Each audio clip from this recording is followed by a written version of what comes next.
Moms கிச்சனில் onion dosa எப்படி பண்ணுறது பார்க்கலாம். பசங்களுக்கெல்லாம் வெறும் தோசை கொடுக்குறது பதில் இந்த காய்ங்க போட்டு செஞ்சு கொடுத்தா டேஸ்ட்டாக சாப்பிடுவாங்க. அதுக்கு என்ன இன்க்ரீடியன்ஸ்னால் கடலைப்பருப்பு, சீரகம், காஞ்ச மிளகாய் வறுத்து வச்சுருக்குறாங்க, கேபேஜ் கேரட் துவி வச்சுருக்குறாங்க, ஆனியன், கொரியாண்டர் லீஃபு, சில்லிங்க, உலத்தாங்க, நெய், முட்டை தோசை போடுறதுக்கு முட்டை வச்சுருக்குறாங்க, ஆயில் வச்சுருக்குறாங்க. இது தோசை மாவு மிக்ஸ் பண்ணலாம் வாங்க அப்படின்னு.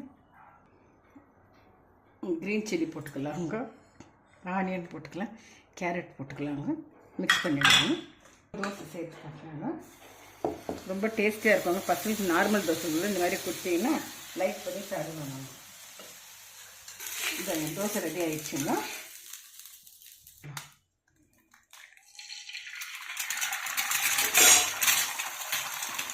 ஒரு பாயில்ட் எக் போட்டிருக்குறாங்க, சாரிங்க, எக் ஆம்லேட் போட்டிருக்குறாங்க.